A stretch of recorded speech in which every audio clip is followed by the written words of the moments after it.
இங்கே வந்திருக்கும் பத்திரிகை நண்பர்கள், தொலைக்காட்சி நண்பர்கள், அனைத்து மீடியா நண்பர்களுக்கும் முதலில் என் வணக்கத்தை தெரிவித்துக் கொள்கிறேன். என்னுடைய சொந்த ஊர் திருவண்ணாமலை. நான் கடந்த ஒரு 30 ஆண்டுகளாக சினிமாவில் ரொம்ப ஆர்வமுள்ள இருந்தேன். எனக்கு என்னுடைய நண்பர் ஈகே முருகன், அவர் தான் இந்த படத்தோட இயக்குனர். அவர் என்னை 10 ஆண்டு காலமாக ஒரு என்னை ஃபாலோ பண்ணி, சார் நம்ம ஒரு படம் பண்ணலாம், சினிமா பண்ணலான்னு. இல்லைப்பா என்னை விட்டுடு, எனக்கு வேணாம், ஐடியா இல்லைண்ணா. இல்லை சார் நான் கதை சொல்கிறேன், இந்த கதையை கேளுங்க, அதுக்கப்புறம் நீங்கள் எடுக்கிறது உங்கள் விருப்பம் அப்படின்னாரு. அதனால் அவர் ஒரு நாள் கூப்பிட்டேன், வாப்பா கதை சொல்லுப்பான்னு. இந்த கதையை கேட்ட உடனே அடுத்த செகண்டு இந்த படத்தை கண்டிப்பாக நம்ம பண்ணலாம்பா, அருமையான ஒரு கதை, அதாவது ஒரு காமெடி, ஒரு ஆர்ஆர் சூப்பர் கதை சொன்னார். எனக்கு ரொம்ப பிடிச்சிச்சு. அதனால் அந்த கதை எடுக்கணும்னு முதல்ல முடிவு பண்ணேன். அதற்கு முதல்ல அவர் நன்றி. இந்த விழாவுக்கு திரை ஜாம்பவான்கள் அவங்கெல்லாம் மிகப்பெரிய ஆள். நான்லாம் அவங்க முன்னாடி நிற்கிறதே பெரிய விஷயம். அவ்வளோ பெரிய மேடையில் இங்கே முதல்ல ஒரு வாய்ப்பு கிடைச்சதுக்கு முதல்ல என்னுடைய நன்றியை தெரிவித்துக் கொள்கிறேன். இந்த படத்தில் பார்த்தீங்கன்னா முதல்ல ஃபஸ்ட்டு நம்ம தமன் சார் ஹீரோ, அவரை பாராட்டியே ஆகணும். ஏன்னா அவர் உண்மையிலே ரொம்ப ரொம்ப ரொம்ப அவர் என்ன சொல்கிறதுனே தெரியல, ரொம்ப உழைச்சிருக்கார் அந்த படத்துக்கு. போஸ்ட் ப்ரொடக்ஷன் வரைக்கும் எனக்கு கூட இருந்து எல்லாமே பண்ணி, இப்படி பண்ணுங்கள் சார், அப்படி பண்ணுங்கள் சார், படம் பிரமாதமாக வரணும், நம்ம பிஸ்னஸ் பண்ணோம் அப்படின்னு சொல்லிட்டு எனக்கு ரொம்ப உறுதுணையாக இருந்தார். கூட கேமராமேன் பாண்டியன் சார், அவரும் பார்த்தீங்கன்னா கேமராவில் கலக்கியிருக்காரு. நீங்கள் பார்த்துருப்பீங்க ட்ரெய்லர்லாம், சாங்லாம் சூப்பராக பண்ணார். அவருக்கும் எனக்கு ரொம்ப சப்போர்ட்டாக இருந்தார். அதே மாதிரி இசையமைப்பாளர் குறிப்பாக சொல்லணும், அமராசிவி சார். சார் ரொம்ப பிரமாதமான ஒரு இசை, சூப்பராக பண்ணியிருக்காரு. உண்மையிலே இந்த பாட்டு நீங்கள் பார்த்துருப்பீங்க, ரொம்ப அருமையான ஒரு சாங்குன்னு நினைக்கிறேன். நீங்கள் பார்த்தது சொல்லுங்கள், ரொம்ப பிரமாதம். மற்றபடி டெக்னீஷியன் பார்த்தீங்கன்னா எல்லாருமே, ஹீரோயின் சுவேதா டாரத்தி இன்னமும் ஒரு ஃபேமிலியாக பழகிட்டு இருக்காங்க. நல்ல ஒரு இது அப்ரோச் அவங்களுது. மற்ற எல்லா டெக்னீஷியன், சன் மாஸ்டர் எல்லாமே, டான்ஸ் மாஸ்டர் சுரேஷ் சார் ரொம்ப அருமையாக கூட ஒர்க் பண்ணி நல்லா அருமையாக பண்ணாங்க. எல்லாருமே இந்த பார்க் படத்துக்காக ரொம்ப கஷ்டப்பட்டு வேலை பார்த்து இன்றைக்கி இந்த ஆடியோ லான்ச் வரைக்கும் கொண்டு வந்திருக்காங்க. அவர்களுக்கு என் மனமார்ந்த பாராட்டுகளை தெரிவித்துக் கொண்டு, இந்த படத்தை பற்றி மேலும் நீங்கள் உங்களுடைய கருத்துக்களை நல்ல முறையில் சொல்லி எங்களுடைய படத்தை வெற்றி பெற செய்யுமாறு அன்போடு கேட்டுக்கொள்கிறேன். நன்றி, வணக்கம். எனக்கு வாய்ப்பளித்ததாக நான் எண்ணவில்லை, வாழ்க்கை அளித்ததாக நான் எண்ணுகின்றேன். இந்நேரத்தில் என் நன்றியை அவர் பொற்பாதங்களை தொட்டு அதேபோல இப்படத்தின் இணை தயாரிப்பாளரும் பாடலாசிரியருமான ராசா அவர்களின் வணக்கத்தையும் நன்றியும் அவருக்கும் தெரிவித்துக் கொள்கிறேன். ஏன்னா இன்றைக்கி ஒரு திரைப்படம் எடுக்கிறது எவ்வளோ கஷ்டம் தெரியும். அந்த விதத்தில் எனக்கு ஒரு வாழ்வை அளித்த அந்த இருவருக்கும் நான் மனமார்ந்த நன்றியை தெரிவித்துக் கொள்கிறேன். மூன்றாவதாக, இப்படத்தை ஷூட்டோடும் ஸ்பாட்டோடும் இல்லாமல் என்னோடு இறுதி வரை கூடவே இருந்து இத்திரைப்படத்தை இறுதியாக முடிவு செய்த எனது நண்பர் ஒளிப்பதிவாளர் பாண்டியன் குப்பன் அவர்களுக்கும் என் மனது மாற நன்றியை தெரிவித்துக் கொள்கிறேன். அடுத்ததாக, எனது கதைக்கு உருவம் கொடுத்த, ஒளி கொடுத்த இசையமைப்பாளர் அமராசிவி அவர்களுக்கு எனது மனமார்ந்த நன்றி வணக்கத்தையும் தெரிவித்துக் கொள்கிறேன். அடுத்ததாக, எடிட்டர் குரு சூர்யா அவர்களுக்கும் நன்றியை தெரிவித்துக் கொள்கிறேன். ஏன்னா திடீர்னு என்னை கூப்பிடுவாங்க, நான் எதிர்பார்க்கவே இல்லை. நான் நன்றி நினச்சிட்டு தான், என்னை நன்றி உரையில் தான் சொல்லியிருந்தாங்க. அதனால தான் அந்த நன்றியை ஃபுல்லாக நான் மனப்பாடம் பண்ணிட்டு வச்சுருந்தேன். திடீர்னு சொன்ன உடனே இப்போ மறுபடியும் நான் வரவேற்பு உரையிலே வந்துட்டேன். என்னென்னா, இந்த படத்தில் நான் கேமராமேனாக ஒரு ஐ டாக்டராக பார்க்குறேன். ஏன்னா நான் ஒரு பொதுநல மருத்துவர் தான், எம்பிபிஎஸ் பொதுநல மருத்துவர் தான். எதாக இருந்தாலும் ஒரு பேராசெட்டமோல் அப்படி தான் தெரியும். ஐ டாக்டர்ன்றவர் அது ஸ்பெஷலிஸ்ட்டு. அதனால் டெக்ஸ்ட்டில் எப்படி ஒரு இயக்குனர் பெரியாலோ அதேமாரி இமேஜில் ஒரு ஒளிப்பதிவார் பெரியாள். அதுபோல் மியூசிக் டைரக்டர் என்னுடைய படத்துக்கு அவர் தான் உருவம் கொடுத்தார். இது ஒரு கோமா ஸ்டேஜில் இருந்த ஒரு கதைக்கு உருவம் கொடுத்தவர் அவர் தான். அதனால் அந்த இசையமைப்பாளர். அதுக்கப்புறம் எம்எஸ் மாஸ்டர் ஆஃப் டாக்டர், தேவையில்லாதெல்லாம் கட் பண்ணுவார் எடிட்டர். இந்த மாதிரி இந்த 3 டாக்டரோட ஒத்துழைப்பில் தான் இந்த பொதுநல மருத்துவர் உருவாயிருக்கேன். அதுக்கப்புறம் பார்த்தீங்கன்னா, இந்த கதையுடைய கதாநாயகன் தமன்குமார் அவர்கள் எனக்கு கூடவே இருந்து முறப்படன்றதால ஃபுல் சப்போர்ட் பண்ணுவார். டைரக்டரை இந்த படம், இந்த கதை அதுக்கு தேவையானதை எல்லாத்தையும் அதுவே எடுத்துக்கும், நீ எதுவும் கவலைப்படாது. அந்த அளவுக்கு எனக்கு வந்து ஊக்கம் கொடுத்தார். இதுதான் உண்மை. இந்த கதைக்கு தேவையானது அதுவே எடுத்துக்கிச்சு. அடுத்ததாக கதாநாயகி சுவேதா டேரத்தி நல்லா இந்த படத்தில் நாங்கள் சொல்கிற மாதிரியே நடித்தாங்க. அதுக்கப்புறம் வந்து இந்த படத்துடைய காமெடியுடைய நாயகன் பிளாக் பாண்டி அவர்கள். எனக்கு காமெடி இந்த படத்தில் எவ்வளோன்றதை நீங்கள் திரையில் பார்த்து சொல்லுவீங்க. அந்த அளவுக்கு எனக்கு ஒத்துழைப்பு கொடுத்தாரு. காமெடிக்கு ஃபுல் சப்போர்ட் பண்ணி எனக்கு அதை வந்து ஒர்க் அவுட் பண்ணி கொடுத்தாரு. அவருக்கும் ரொம்ப மனமார்ந்த நன்றி கலந்த வணக்கத்தை தெரிவித்துக் கொள்கிறேன். அடுத்ததாக எங்கள் படத்தை பார்த்த உடனே ஒரு புது ட்ரெண்டாக நீ சொல்கிற தம்பி, ஏதோ ஒன்று சொல்கிற, அதாவது ஒரு ஆவி விரட்டுறதுக்கு பலவிதமான இது இருந்தாலும், ஆனால் நீ இந்த ஆவியை விரட்டுவதற்கு ஒரு புது யுக்தியை கையாண்டிருக்க. இது உண்மையிலே இது வரைக்கும் எந்த ஒரு படத்துலையும் சொல்லாத ஒரு வரலாற்றில் சொல்லாமல் ஒரு இந்து சாமியோ ஒரு கிறிஸ்டின் சாமியோ ஒரு முஸ்லீம் சாமியோ யாரோ ஒருத்தவங்க தான் அந்த ஆவியை விரட்டுறதா நம்ம இது வரைக்கும் எல்லா படத்துலையும் பார்த்துருக்கோம். முதல் முறையாக சாதாரண ஒருவர் எப்படி விரட்டினார் இந்த ஆவியை அப்படின்றது தான் அந்த கதை சொல்லும். அந்த கதையை பார்த்த உடனே நீ ஒரு புது வித்தியாசமாக ஒன்று சொன்னேன்னு சொல்லிட்டு இந்த படத்தை எங்களுக்கு திரைக்கு வெளியிட வந்த அஜய் ஃபேக்டரி உரிமையாளர்களுக்கு நான் நன்றி தெரிவித்துக் கொள்கிறேன். அனைவருக்கும் வணக்கம். பார்க் படத்தில் ஒரு முக்கியமான காப் ரோல் நான் ப்ளே பண்ணியிருக்கேன். இந்த வாய்ப்பை எனக்கு கொடுத்த இயக்குனருக்கும் தயாரிப்பாளருக்கும் என்னோட நன்றியை தெரிவிச்சுக்கிறேன். இந்த படத்தில் ஹீரோ ஹீரோயின் வந்து ரொம்ப போட்டி போட்டு நடிச்சிருக்காங்க. படம் பார்த்திங்கன்னா தெரியும். பேயாக நடிக்கும்போது இடையில காமெடி வரும், சிரிக்கணும், அழுகணும், கோவம் ஒரு எல்லாமே. அந்த டிரான்ஸ்ஃபர்மேஷனை வந்து ஒரு லாங்குவேஜில் பேசி நடித்தா பரவாயில்ல, பேய் வேறு லாங்குவேஜில் பேசும், அவங்க வேறு லாங்குவேஜ். ஸோ அந்த லாங்குவேஜையும் கரெக்டாக கேட்ச் பண்ணி ரெண்டு பேரும் ரொம்ப போட்டி போட்டு நல்லா நடிச்சிருக்காங்க. இந்த படத்துக்கு நல்ல ஒரு வரவேற்பு நீங்கள் எல்லாரும் சேர்ந்து கொடுக்கணுன்றது என்னோட வேண்டுகோள். தேங்க்யூ. எனக்கு தமிழ் ரொம்ப ரொம்ப பிடிக்கும். அதுக்கு நான் தமிழ் மூவி பார்த்துக்க ஸ்டார்ட் பண்ணிட்டு இருக்கேன்.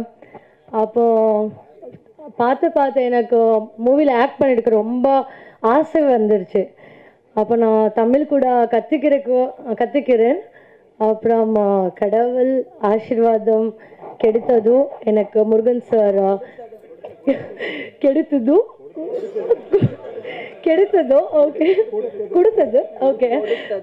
கொடுத்ததும் முருகன் சார் எனக்கு ஆப்பர்ச்சுனிட்டி கொடுத்ததுக்கு மிக்க நன்றி சார்.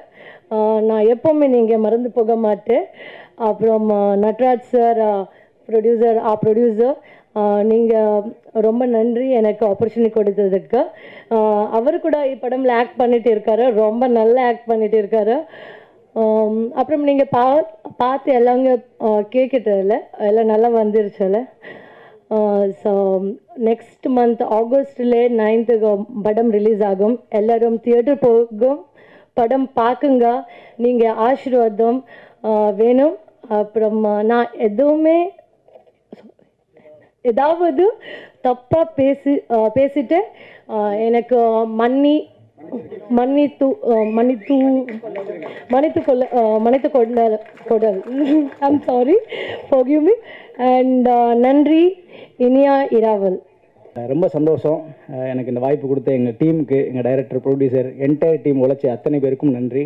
இங்கே சீஃப் கெஸ்ட்டாக வந்த என்னுடைய சக உறவுகள் அத்தனை பேருக்கும் நன்றி.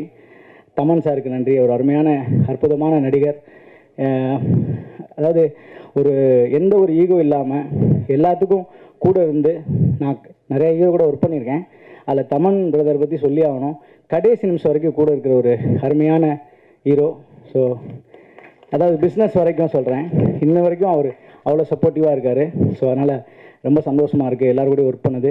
மீடியா, நம்முடைய ஊடக நண்பர்கள், சகோதரர்கள் கண்டிப்பாக எத்தனையோ பிரபலங்களை நீங்கள் வளர்த்து விட்டதுனால தான் நீங்கள் பிரபலங்களாக இருக்காங்க.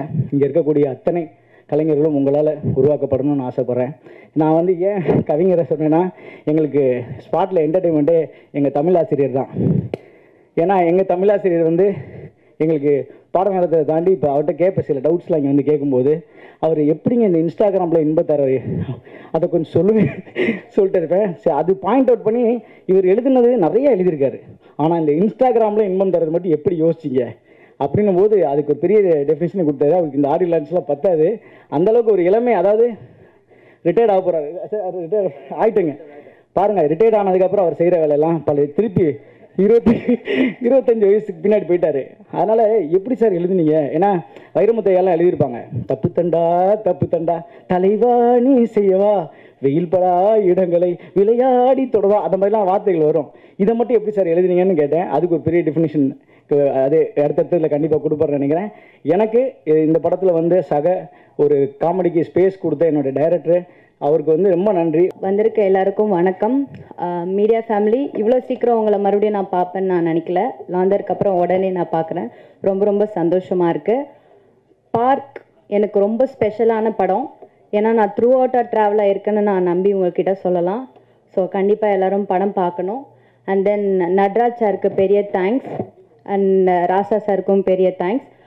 இந்த இடத்துல நான் ஐயப்பன் சாருக்கு தேங்க்ஸ் சொல்லணும்னு விரும்புகிறேன். ஏன்னா அவரால் தான் நான் இந்த ஃபிலிமுக்கு வந்தேன். So thanks to Ayyappan sir and other cast எல்லாருக்குமே பெரிய தேங்க்ஸ். நான் சொல்லணும்னு நினச்சது எல்லாமே முருகன் சார் சொல்லிட்டாரு. So I will make it short. And Thaman, thank you for being there all time. I have got a lifetime friendship அப்படின்னு சொல்லலாம். So thank you so much for that. Thank you. கண்டிப்பாக எல்லோரும் படம் பார்த்து சப்போர்ட் பண்ணுவீங்கன்னு நினைக்கிறேன். கண்டிப்பாக பார்த்துட்டு உங்களோட சப்போர்ட்ஸ் கொடுங்க. தேங்க்யூ. பட் இந்த படத்தை அஜய் ஃபிலிம் ஃபேக்ட்ரி வந்து இந்த படத்தை எடுத்துகிட்டு வந்தாங்க. படத்தினுடைய பாடல்களை கேட்ட உடனே, பாடல்களில் நாங்கள் பெரிய படங்கள் நிறைய படங்கள் பண்ணது, நாங்கள் உயிரெல்லாம் எங்களுடைய படங்கள் தான். காக்க காக்க உயிரே, காதல், சித்திரம், பேஸ்டடி, இது மாதிரி நிறைய படங்கள் நாங்கள் வாங்கியிருக்கோம். ஸோ ரொம்ப செலக்டட் மூவிஸு. ஒரு பாட்டை கேட்ட உடனே அந்த பாட்டினுடைய விஷயம் நமக்கு தெரியும். இந்த பாட்டை பார்த்த உடனே எத்தனையோ படங்கள் எங்கள்கிட்ட வருது. பட் இது ஒரு ஸ்பெஷலான படம். இது அது மாதிரி படமே கூட பார்த்தவங்க, ஒரு சிலர் படம் பார்த்துருக்காங்க, பார்த்தவங்க சொன்னாங்க படம் வந்து இது ஒரு பெரிய வெற்றி படமாக வரும்ன்ட்டு. ஸோ அந்த நம்பிக்கையில் தான் அந்த படத்தை நாங்கள் வாங்கியிருக்கோம். வெளியிட்ட ஒரு 3 daysலேயே வந்து ட்ரெய்லர் வந்து லேக்ஸ் கணக்கில் போயிருக்கு, வியூஸ் போயிருக்கு. அதே மாதிரி பாடல்களும் இன்றைக்கி ரிலீஸ் பண்ண இன்றைக்கி லிரிக்கல் வீடியோ அது கூட ரொம்ப நல்லா போயிட்டுருக்கு. அதனால் எங்கள் கம்பெனியின் சார்பாக, ட்ராக் மியூசிக் சார்பாக இந்த படத்தினுடைய தயாரிப்பாளருக்கு முதல்ல நன்றி. ஏன்னா படங்கள் தயாரிப்பது என்பது இன்றைக்கி வந்து பெரிய கஷ்டமான விஷயங்கள். ஸோ அதையும் தாண்டி இந்த படத்தை ஒரு பெரிய வெற்றி படமாக எடுத்துகிட்டு வந்ததுக்கு தயாரிப்பாளருக்கு பெரிய படமாக வரும். கண்டிப்பாக நீங்கள் படம் ஆஃப்டர் ரிலீஸ் பார்ப்பீங்க. அடுத்த மாதம் ரிலீஸ் பண்ண போகிறாங்க படத்தை. ஸோ தயாரிப்பாளருக்கு நன்றி. படத்தினுடைய இயக்குனர், படத்தில் நடித்த அனைத்து நடிகள் அத்தனை பேருக்கும், இதனுடைய டெக்னீஷியன்ஸ் ஒவ்வொருவருக்கும் என் கம்பெனி சார்பாக நன்றியை தெரிவித்துக்கிறேன். ரொம்ப ஒரு குறுகிய காலத்தில் ஒரு அருமையான ப்ராஜெக்ட் இதில் வந்து உருவாகிருக்கு. இதில் ஒர்க் பண்ண அத்தனை டெக்னீஷியனுக்கும் நிறைய தெரிவிச்சுக்கிறேன். இதில் வாய்ப்பளித்த இயக்குனருக்கும் தயாரிப்பாளருக்கும் நிறைய தெரிவிச்சிருக்கேன். இந்த பார்க் படத்தை வாழ்த்த வந்திருக்கும் அனைத்து உறவுகளுக்கும் நன்றியை தெரிவித்துக் கொள்கிறேன். நன்றி, வணக்கம். அனைவருக்கும் வணக்கம். மேடையில் வீட்டிற்கும் அனைவருக்கும் மற்றும் பத்திரிகையாளர் மற்றும் ஊடக நண்பர்கள் அனைவருக்கும் வணக்கம். இந்த பார்க் படத்தில் ரிலீஸ் ஆச்சுன்னா 2 பெரிய விஷயம் நடக்குங்க. என்னன்னா, ஒன்று ப்ரொடியூசர் டைரக்டர் ஆகிடுவார், டைரக்டர் நடிகர் ஆகிடுவார். இந்த படம் முழுக்க சார் ப்ரொடியூசர் நடராஜன் சார் வந்து கூடயே இருந்து என்ன டெக்னிக்கலாக என்ன நடக்கணும், என்ன பண்ணணும் எல்லாத்தையும் கற்றுக்கிட்டாரு. ஏன்னா காலையில் 4:30 மணிக்கு ஷூட்டிங் ஸ்பாட்டுக்கு எல்லாரையும் கிளப்பி விடுறதுலேருந்து நைட்டு 1 மணிக்கு படுக்கிற வரைக்கும் அவர் தான். இன்னொன்று டெக்னிக்கலாக இப்போ வரைக்கும் சென்சார் எடுக்கிற வரைக்கும் சார் கூட இருந்து பண்ணுறாரு. இன்னொன்று, முருகன் சார் வந்து பிரமாதமான நடிகர். அவர் வந்து அவரோட காமெடி சென்ஸ் ரொம்ப நல்லா இருக்கு. அவர் ஆக்சுவலாக நடிக்க ஆரம்பிச்சார்னா பெரிய நடிகர் ஆகிடுவார். உண்மையிலே அந்த பெரிய டேலண்ட் இருக்குது. ரொம்ப கம்மி பேருக்கு தான் அந்த காமெடி சென்ஸ் இருக்கும். அதாவது ரொம்ப சீரியஸான இக்கட்டான நேரத்துலையும் அதை குதர்க்கமாக யோசிக்கிறதுன்னு ஒன்று இருக்குல்ல, இது இப்படி குக்கி போடலாம், இப்படி பேசலாம்னு சொல்லி, அது வந்து அவர்கிட்ட எக்ஸ்ட்ரானரி டேலண்ட் இருக்குது. அதை தவிர படத்தில் எங்க கூட நடித்த பிளாக் பாண்டி அவரும், அதுக்கப்புறம் ரொம்ப நாள் சிங்கமொழி அண்ணனோட இப்போ கிட்டத்தட்ட 10 வருஷம் ஆச்சு அண்ணனோட நடிச்சு. அண்ட் அவர் அப்புறம் டெக்னீஷியன்ஸ் ஸ்வேதா அண்ட் ரஞ்சனா அவர்கள், அப்புறம் மற்ற நடிகர்கள் அத்தனை பேருக்கும் ரொம்ப நன்றி. இந்த படம் வந்து ஒரு நல்ல ஒரு எக்ஸ்பீரியன்ஸ் எனக்கு. ஏன்னா இந்த படமும் சரி, ஒரு நொடியும் சரி சைமல்டேனியஸாக ஷூட் பண்ணோம். ஸோ அதனால் ஒரு நொடியில் வந்து நீங்கள் பார்த்த அந்த பருதியில மாறன் கேரக்டர் இந்த படத்தில் மித்திரன் கேரக்டருக்கு கொஞ்சம் கூட சம்மந்தமே இருக்காது. ஸோ அதுக்கு ப்ராபப்ளி அந்த எவ்ரி ஸ்கெடியூல் வந்து ஒரு வாரம் கேப் தான் இருந்திருக்கும். ஸோ அந்த என்னென்னா லைட்டாக அந்த தாடி வளர்கிறதுக்கு மட்டும்தான் டைம். ஸோ அது வந்து என்னோட பெஸ்ட்டாக என்ன பண்ண முடியும் நடிப்பு ரீதியாக, ஸோ அந்த பாதிப்பு இல்லாமல் என்னால் எவ்வளோ தூரம் இந்த கேரக்டருக்கு பண்ண முடியுன்றதை நான் பண்ணியிருக்கேன். அதே மாதிரி எல்லாருமே வந்து இண்டிவிஜுவலாக லெட் பி ஃபைட் மாஸ்டராக இருக்கட்டும், டான்ஸ் மாஸ்டர் அமரா சிவியாக இருக்கட்டும், அப்புறம் முக்கியமாக கேமராமேன். கேமராமேன் வந்து இந்த படம் பொறுத்த வரைக்கும் ரைட் ஃப்ரம் த பிகினிங் இப்போ வரைக்கும் இந்த எடிட்டிங்கில் இருந்து இதில் மியூசிக் ஆர்ஆரில் இருந்து எல்லாத்துலேயுமே வந்து அவரோட பங்கு மிகப்பெரிய பங்கு. அண்ட் இது சொல்லப்போனால் அவருக்கு பெரிய எதிர்காலம் இருக்குது. ஏன்னா அவரோட டெடிகேஷன் லெவல் இருக்குல்ல, அவங்க என்னோட ஃபீல்டு இவ்வளோ தான், இதுக்கு மேலே பண்ண மாட்டேன்னு இல்லாமல் இந்த டோட்டல் ப்ராஜெக்ட்டுக்கு நான் ஒர்க் பண்ண ப்ராஜெக்ட் அது ரொம்ப நல்லா வரணும்னு சொல்லி உழைச்சது இருக்குல்ல, அதுக்கு ஒரு மிகப்பெரிய எதிர்காலம் இருக்குது சார். உண்மைக்கும் நேர்மைக்கும் என்னைக்குமே மரியாதை இருக்குது. அது நிச்சயமாக ஒரு காலத்தில் அங்கீகரிப்பாங்க. And thank you so much. ஒரு நொடிக்கு நீங்கள் மிகப்பெரிய ஒரு ஆதரவு கொடுத்தீங்க. அதே மாதிரி இந்த பார்க்குக்கும் நல்லபடியாக ஆதரவு கொடுக்கணும். நன்றி. இப்போ தான் உங்கள் ஹீரோ சொன்னார், விட்டா டைரக்டர்கள்லாம் நடிப்பாங்க, ப்ரொடியூசர்கள் நடிப்பாங்க அப்படி. அவர் ஏற்கனவே டென்ஷன் இருக்கிறார், அடுத்த படம் நம்மளுக்கு கிடைக்குமா கிடைக்காது. அவர் அவ்வளவு மனசுக்குள்ளே வெதும்பி சொல்லிட்டு போயிருக்காரு இல்லை, ஒரு பயந்தான் அவனுக்கு. அடுத்த படத்தில் முருகனே நடிச்சிருவாரோ, நம்மளை கூப்பிட மாட்டார். அந்த டென்ஷன் கவலைப்படாத, நீ நல்லா தான் நடிச்சிருக்க. உங்கள் மற்ற படங்கள் பார்க்கல, ஆனால் இதில் எப்படி அந்த சந்திலையும் அத்தனை முத்தம் கொடுக்க முடியுது உன்னால்? இதெல்லாம் விவரமாக பண்ணுறீங்கப்பா. நான் மிஸ் பண்ணிட்டேன் அந்த காலத்தில், அப்போவே நடிச்சிருக்கணும். நிறைய பேர் சொன்னாங்க நீங்கள் நடிங்க. என் கூட இருந்த அசிஸ்டண்ட்டுக்கு மோசமான பயலுங்க. சார் வேண்டாம் சார், அவன் வாய்ப்பு போயிடுன்றதுக்காக என் வாழ்க்கையே முடிச்சிட்டாரு, என் சந்தோஷத்தையெல்லாம் கெடுத்துட்டாரு. பாரு, இவனு ஒருத்தன் தான். ஏன்னா சிங்கம்புள்ளி கரெக்ட் தானே? அதில் தப்பிச்சு வந்தது பாக்யராஜ், பார்த்திபன், பாண்டியராஜ். அவங்க இயக்குனராகவும் என்ஜாய் பண்ணிட்டாங்க, நடிகராகவும் என்ஜாய் பண்ணிட்டாங்க இல்லையா? நம்ம கூப்பிட்டா இப்போ அப்பா வேஷத்துக்கு கூப்பிடுறாங்க. டேய், நான் இன்னும் கொஞ்சம் யங்குடா. எம்ஜிஆரே 42 வயசில் தான் ஹீரோ ஆனார். பெரிய ஹீரோக்கள் எல்லாம் என்னை விட வயசானவங்களா இருக்கிறாங்க. என்னை ஏன்டா ஹீரோ ஆக்க மாட்டேன்றீங்கன்னு நேற்று ஒருத்தர் கதை சொல்ல வந்தார். அவன் டென்ஷன் ஆகிட்டான். சார் நீங்கள் நடிப்பீங்களா மாட்டீங்களா அப்படின்னு. இல்லை, எனக்கு இப்போ ஹீரோவாக நடிக்கலான்னு ஒரு ஆசை வந்திருக்கு. நல்லா ஃபைட் பண்ணுவேன், நல்லா டூயட் பண்ணுவேன். இவர் பண்ணார் அந்த வேலையெல்லாம் எல்லாத்த விட நல்லா பண்ணலாம். வாய்ப்புகள் தான் கிடைக்க மாட்டேங்குது. தயாரிப்பாளரே கொஞ்சம் பார்த்துங்க எங்களையெல்லாம். நான் பேரரசு வேணா எங்கள் படத்தில் வில்லனை போட்டுக்கலாம். அவன் நீ இருக்க இல்லைப்பா, எப்படி புகழ்ந்து எங்கள் படத்தை நீ ப்ரொமோட் பண்ணுவ எங்களுக்கு தெரியாதா? ஆக ஒரு மிகச்சிறந்த ஒரு படம். ரொம்ப நாள் கழித்து ஒரு ப்ளசண்ட்டான 2 சாங்கு 3 சாங்கும் பார்த்தேன். அதில் ஒரு சாங்கு மிரட்டிடுச்சு. முதல் சாங்கே வந்து நம்மளை அப்படியே அப்பா இன்னும் நம்ம தமிழ் சினிமாவில் உயிர் இருக்கு, அது இருக்கு அப்படின்ற ஒரு இது வந்துருச்சு. அது இதுன்னு பேசுனா நீங்கள் உங்கள் இஷ்டத்துக்கு ஃபில்அப் பண்ணிக்கங்க. சூப்பராக இருந்துச்சு. ஸோ முருகன் சாதாரணமான ஆள் இல்லை. யார் டைரக்டரு திருவண்ணாமலையை கிரிவலம் வந்து என்னென்ன திங்க் பண்ணிக்கிறான்னு தெரியுது. கிரிவலத்தை விட அதிகமாக இவரை சுற்றி வளம் வந்த ஆள் இவர் தான். 2 பேர் சொல்லிட்டாங்க மாற்றி கிரிவலன்னு டைட்டில் வச்சிருக்கலாம், பார்க்குன்னு டைட்டில் வச்சுக்க. நிச்சயமாக இந்த பார்க்கு நிச்சயமாக நல்ல நறுமணம் கமலும், நல்ல பூக்கள் மலரும், வெற்றி மலர்களை மலர் வைக்கும் ஒரு பார்க்காக இருக்கும் என்ற ஒரு நம்பிக்கை எனக்கு இருக்கு. அனைவருக்கும் வணக்கம். அது நான் பேசணும் சொல்லக்கூடாது. நீங்கள் முதல்ல சொல்லியிருக்கணும் ஃபஸ்ட்டு மழை வருதுங்கிறது சொன்னாங்களா? எனக்கு அங்கேயே தாழ்வு. ஓகே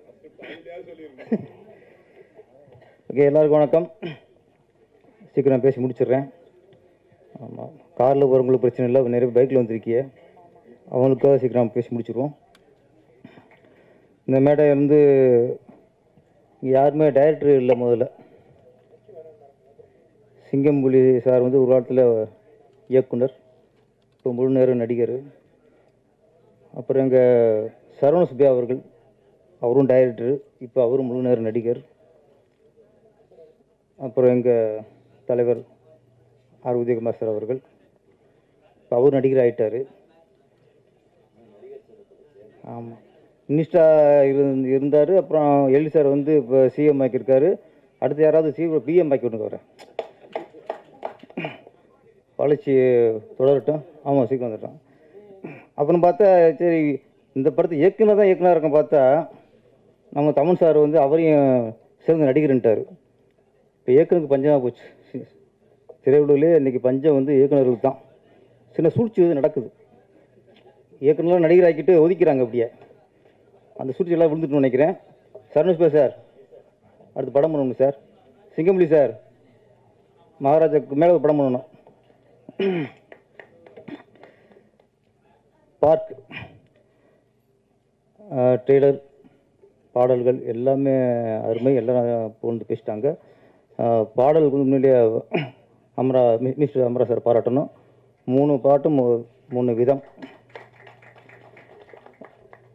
இந்த படத்தோட கதாநாயகன் தமன் சார் நிறைய படங்கள் கதாநாயகன் நடிச்சுக்கிட்டு இருக்காரு.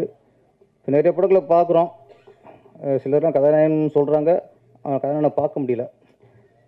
ஆனால் இவர் ஒரு கதாநாயகனுக்குள்ள தகுதி, அந்த அழகு, அந்த ஹைட்டு, கலரு எல்லாம் கரெக்டாக அமைஞ்சிருக்கு. நடிப்பும், நான் நடிப்பை பார்த்தேன், நீங்கள் முத்தத்தை பார்த்திய. நான் வந்து அவர் என்னத்தை பார்க்கணும் அதை பார்த்தேன். அவர் உதயகுமார் சார் வந்து ஹீரோட அம்மா அழகாக இருக்குன்னு அவங்கள ரசிச்சிருக்காரு அவர். நான் என்ன சொன்னேன், அந்தந்த வயசுக்கு ஏற்ற மாதிரி கண்ணு தேடும் முடியாது. கதாநாயகி இருக்குது, கண்ணெடுத்த அழகி இருக்குது, அதெல்லாம் கண்ணில் படலை. கதாநாயகன் அம்மா சரி ஓகே. வயசு கோளாறு கவிங்கட்டு மட்டும் இல்லை, எங்கள் தலைவிட்டு இருக்குது. அந்த வயசுக்கு ஏற்ற மாதிரி கோளாறு. அப்போ நம்ம கவிஞர் ராஜா சாரா, ராசா மன்மத ராசா பின்னிட்ட ராசா, எல்லாரும் அந்த பெரும்பாலும் இயக்குனர் வந்து பாடலாசிரியர் வந்து பெண்களோட இடையில செக்ஸாக பார்ப்பாங்க. இவரை எக்ஸாக பார்த்துருக்காரு. எவ்வளோ புதுமையான பார்வை பாருங்க. செக்ஸாக பார்த்த இடையை வந்து அவர் எக்ஸாக பார்த்துருக்காரு. அப்புறம் ஒய் மேலே போகிறார், அது விளக்கம் வேற. ஒய் அடி மேலே போதும். இப்படிலாம் ஒரு இங்கிலீஷை கெடுக்கலாம்ட்டு ஓகே இல்லை, ஒரு இங்கிலீஷ் வார்த்தையில் அழகாக ஒரு பெண்களை நினச்சி பார்த்துருக்காரு. மிகப்பெரிய கவிஞர் அவர். Good evening. each other day I look so many various different parks, but I don't know about this park. But this park holds my heart, holds my large place in my heart. நீங்கள் தான் பார்க்குன்னு வைப்பீங்கள, இங்கிலீஷில் வைப்பீங்கள. நாங்கள் இங்கிலீஷில் பேசக்கூடாது. நீங்கள் பூங்கான்னு வச்சுருந்தீங்கன்னா நாங்கள் பேச மாட்டோம். நீங்கள் பார்க்குன்னு வச்சதுனால நம்ம இங்கிலீஷில் கொஞ்சம் பேசுவோம். நல்லா இருக்கீங்களா? நல்லா. இந்த படம் வந்து நான் ஆல்ரெடி சொல்லிட்டேன், இந்த படத்தில் நான் நடிக்கலை. பட்டு கண்ணன், என் கண்ணன் கருப்பு கண்ணன் தான் சொல்லுவேன். அவர் வந்து எங்களோட அசிஸ்டன்ட் டைரக்டராக இருக்கும்போதே பழக்கம். நீங்கள் வாங்க, தயாரிப்பாளர் நீங்கள் வரணும்னு ஆசைப்பட்றாரு, நீங்கள் வாங்கன்னு கூப்பிட்டாரு. கண்டிப்பாக வரேன்னு ஈஸியாக ஷூட்டிங்கில் இருந்தேன். நான் வந்தேன், இன்றைக்கி வீட்டில் இருந்தேன். காலையில் எல்லாம் மெசேஜ் அனுப்பிச்சார், எல்லாம் வந்தார். ஸோ எல்லா பேரும் நீங்கள் வரீங்களா, நீங்கள் வரேன்னு சொன்னீங்களாமே, நீங்கள் வரீங்களான்னு சொன்னேன்னு என் தம்பி அன்பு சிறு முதலீட்டாளர்கள் தலைவர் இருக்கார். அவர் நீ வரேன்னு சொன்னியாமே, நீ வரையாமே அப்படின்னா எல்லாரும் பேசிக்கிட்டு இருக்கையில் நான் வரமாட்டேன் அப்படின்னு வீட்டில் கதை உடைச்சிட்டு படுத்திருக்கிறதுக்கு முறையாக இருக்காது. நான் வரணும். யார் யார் வரா? உதயகுமாரன் வர்றாரு, பேரரசன் வர்றாரு. சரி நம்மளும் போயிடுவோம். தமன் கூட நான் வந்து ஒரு 10 இயர்ஸ்க்கு முன்னாடி சேது பூமின்னு ஒரு படம் பண்ணேன். அந்த படத்தில் நான் இருந்தேன். அதில் வந்து டிஎஸ்பி பாலையா சாரோட சன்னு ஜூனியர் பாலையாலாம் நடிச்சிருந்தார். அவரே சொன்னார், ஜூனியர் பாலையானே சொன்னார், அப்பாவோட ஒரு பாடி லாங்குவேஜ் உனக்கு இருக்குடா, பாளையாச்சாரோட இருக்குடா, என்னை விட உனக்கு அதிகமாக இருக்குடா அப்படின்னாரு. அதோட பெரிய பெருமை எனக்கு எதுவுமே இல்லை. ஆனால் தமனுக்காக இந்த ஃபங்க்ஷனுக்கு வரணும்னு நினச்சேன். தமன் யாருங்கிறீங்க? அவன் பெரிய ஒரு ஏர்லைன்ஸில் ஒரு 10 இயர்ஸ்க்கு பேக்கே அவன் 4.5 லட்ச ரூபா 5 லட்ச ரூபா சம்பளம் வாங்கக்கூடிய ஒரு பையன், தம்பி. அப்பயே 10 இயர்ஸ்க்கு முன்னாடி அவன் அவ்வளோ பெரிய போஸ்ட்டில் இருந்த பையன், பெரிய போஸ்ட்டில் இருந்தாப்புல ஏர்லைன்ஸில், ஃபாரினில், எமிரேட்ஸில். அதெல்லாம் வேணாம்ட்டு இங்கே வந்து உட்காந்து பண்ணிக்கிட்டே இருக்கார். திடீர்னு பார்க்குறேன் ஒரு சீரியலில் லீடாக பண்ணுறாரு. திடீர்னு பார்க்குறேன், என்ன தம்பி எங்கடா இருக்கு அப்படின்னா, ஒரு நொடின்னு ஒரு படம் பார்க்குறாரு. அதுக்கப்புறம் பார்க்கேன் பார்க்கில் பறக்க வர்றாரு. உனக்கு இந்த சினிமா கண்டிப்பாக செய்யும்பா, நீ கவலையப்படாத. இந்த சினிமா நீ கவலையப்படாத. நீ 2 எக்ஸ்ட்ரீம்ஸ் இருக்குது. நிறையா படங்கள்லாம் நடிச்சுக்கிட்டே இருந்து 42 வயசுக்கு மேலே சூப்பர் ஸ்டார் ஆனவர் எம்ஜிஆர். ஒரே படத்தில் பராசக்தியில் நடித்து சூப்பர் ஸ்டார் ஆனவர் சிவாஜி சார். 2 எக்ஸ்ட்ரீம் இருக்குது. சினிமா யாருக்கு கொடுக்க முடியுங்க? என்னை மாதிரி முடி இல்லாதவனுக்கு கொடுக்கும், நிறைய முடி வச்சு சீவ முடியாதவனுக்கெல்லாம் கொடுக்கும். புரியுங்களா? அதனால் நீ எல்லாம் அழக, நல்லா இருக்கு, நல்லா ஃபிட்டாக வச்சுருக்கேன், நான் பார்த்த மாதிரியே இருக்கேன், குண்டா இல்லை, எது வேணாலும் இல்லை, ஒரு நல்ல ஒரு ஃபிட்டு, ஹீரோக்கான ஒரு ஃபிட்டு. பேரசனி சொன்ன மாதிரி நல்லா இருக்க. இந்த படம் இல்லை அதை ஓடிக்கிட்டே இரு. ஒரு படம் வரும், அந்த படத்தில் சைன் பண்ணிக்கலாம். உனக்கு சினிமா ஒன்று பாதுகாக்கும், சினிமா செய்யும். ஓகே, அடுத்து இயக்குனரை பற்றி சொல்லணும்னா, ஃபஸ்ட் ஹாஃபில் நெஞ்சு வலி, செகண்ட் ஹாஃபில் வயிற்று வலி, நெஞ்சு வலி. சார் சொன்னார், நான் லாரன்ஸ் மாஸ்டர்கிட்ட அவராக இருந்தேன், இவராக இருந்தேன்னு. அதெல்லாம் நீங்கள் நம்புவீங்களா?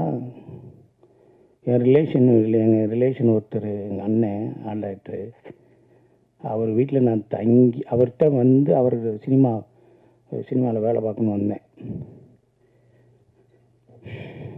அவர் ஒரு பெரிய ஸ்டுடியோவில் இருந்தார். அந்த ஸ்டுடியோவில் டார்க் ரூம்னு ஒன்று இருக்கும், தெரியுமா உங்களுக்கு? அந்த நெகட்டிவ் எல்லாம் போட்டு கழுவாங்கள்ல, சோடியம் தயோசல்ஃபேட்லாம் போட்டு கழுவி ஃபோட்டோவெல்லாம் அப்படி மாட்டி வச்சுருப்பாங்கள்ல, அந்த ரூமில் லைட்டே போடக்கூடாது, ஒரே ஒரு ரெட் லைட் மட்டும்தான் இருக்கும். அந்த ரூமில் நான் 6 மாதம் தங்கியிருக்கேன். அந்த ரூமில் நான் 6 மாதம் தங்கியிருக்கேன். எப்போ போயேன் தெரியுமா உங்களுக்கு? 10 மணிக்கு ஸ்டுடியோ அடைச்ச உடனே நான் போய் படுப்பேன். ஸ்டுடியோ ஆரம்பித்து வேலைக்கு வர்றதுக்குள்ளே நான் கிளம்பி போயிடுவேன். உள்ளே லைட் இருக்கா, பேஸ்ட் இருக்கா, ப்ரெஸ் இருக்கா, சட்டை எங்கே துவைச்சி போடுறதுக்கு எதுவுமே தெரியாது, இருட்டாக இருக்கும். அங்கே தங்கியிருக்கேன் நான், அயனவரத்தில், மடிப்பாக்கத்தில். சுதந்திரத்துக்காக போராட வந்தேன். சினிமா எனக்கு வேணும்ல, அதுக்காகத்தான் நான் வந்தேன். உங்களுக்கு புரியுதா? உங்களுக்கு கொடிது வறுமை கொடிது, இளமையில் வறுமை கொடிது, அவ்வளோதானே. ஃபஸ்ட் ஹாஃப் நீ கஷ்டப்பட்ட இல்லை, செகண்ட் ஹாஃபுக்கு மட்டி இல்லாட்டி ராசா தானே. உனக்கு பாரு, உன் காசு உனக்குன்னு ஒரு டைரக்டர் முருகன், உங்கள் காசில் ராஜா 2 பக்கத்தையும் ராஜாவை ஒட்டி விட்டார். நீ எங்கிட்டு சுட்டி விட்டாலும் ராசா தான் விழுகும் பாரு, உனக்கு மட்டியே விழுகாது. ஏன்னா நீ உன்னோட முற்பகுதியை நீ வந்து சினிமாவை கொடுத்துருக்க. இனிமேல் உனக்கு ஒரு நல்ல ஒரு லைஃப் இருக்கும், நல்லது இருக்கும். எங்கள் அண்ணன் மக ரஞ்சனா நாச்சியார், எங்கள் அண்ணன் மக டைரக்டர் பாலாவோட ஓன் பிரதரோட மக, ஓன் பிரதர் பாலா அண்ணனோட அண்ணன் மக. எனக்கு அவர் அண்ணன் தானே. எங்கள் பெரிய மாமா அவர் பாலா டைரக்டரு. இந்த உட்காருப்பா அந்த பொண்ணு. நான் ஏமாலிங்கிற படத்தில் வா அப்படின்னு நடி அப்படின்னு சொன்னேன். சேர்த்து குடிக்கணும், குடிப்பேன் அப்படின்னு. சித்தப்பா உங்களுக்கு சரியாக இருந்தால் நான் பண்ணுறேன் அப்படின்னு சொல்லிச்சு. ராமநாதபுரம் மாவட்ட பாராளுமன்ற தொகுதி பாரதிய ஜனதா பொறுப்பாளர் அவங்க. பலாப்பழத்தை தூக்கிட்டே போயிட்டு இருந்தாங்க எங்கள் மாமாவுக்கு.